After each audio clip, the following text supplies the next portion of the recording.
Deepak continues to be with us on the broadcast. Deepak, that is the Congress leader, Congress MP Nasir Hussain, who says, "हम आपके department में क्यों नहीं आ सकते?" By that he means appoint non-Hindus in temple boards.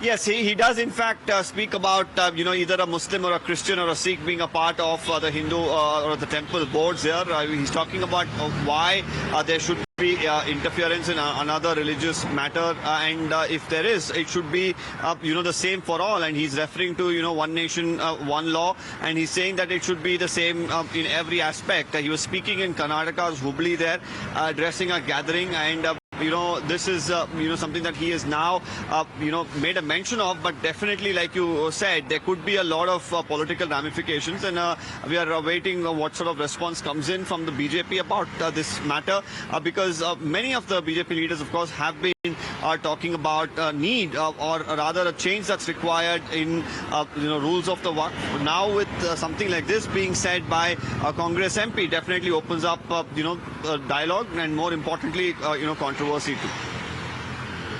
All right, Deepak, thank you very much for getting us the details. This is going to turn into a massive controversy. There'll be multiple political reactions on this, and we'll keep tracking all of that. So this is non-Hindus in temple board idea that the Congress MP Nasir Hussain is pitching, and he was in fact talking about the Waqf board. We have S. Prakash of the BJP joining us on the broadcast. Mr. S. Prakash, Congress MP Nasir Hussain says that if you want Hindus in the Waqf board, why not appoint non-Hindus in temple boards?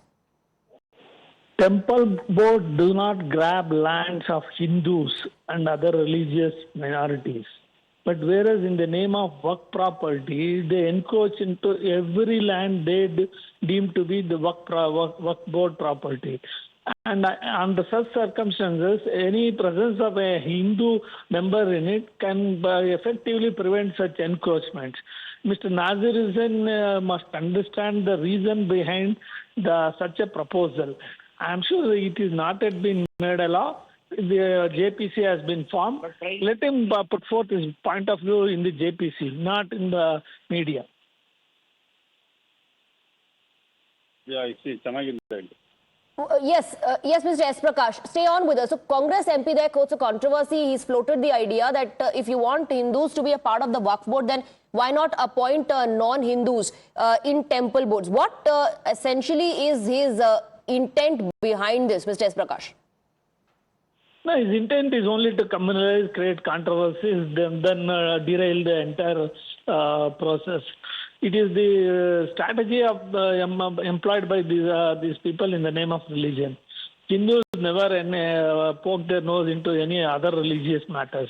It is the other way around. So Mr. Nasir Hussain, being a Rajya Sabha member, and there is a JPC formed to look into the Waqf Amendment Bill, he should put forth his point of view there, not try to create controversy even before the JPC submits the report. All right. Thank you very much for joining us, Mr. S. Prakash. S. Prakash of the BJP says this is nothing but a bid to communalize. This idea being floated by the Congress MP Nasir Hussain is nothing but to sensationalize the entire issue. Let's once again listen into what the Congress MP said. ये आप की बात कर रहे हैं, आप लोग यहाँ पे नॉन मुस्लिम को डालने की जो बात कर रहे हैं, सारे हिंदुस्तान के एंडोमेंट एक्ट हैं, मुद्रा डिपार्टमेंट में, मंदिर ट्रस्ट में, वो जगह जगह अलग अलग एक्ट भी है, देवघर का अलग एक्ट है, पंढरपुर का अलग एक्ट है, अलग एक्ट है। ये सारी जगह यहाँ आप लोग नॉन मुस्लिम डालिए, कोई प्रॉब्लम नहीं। ये सारे डिपार्टमेंट्स में एक मुसलमान, एक क्रिश्चियन और एक सिख को आता है। We'll keep tracking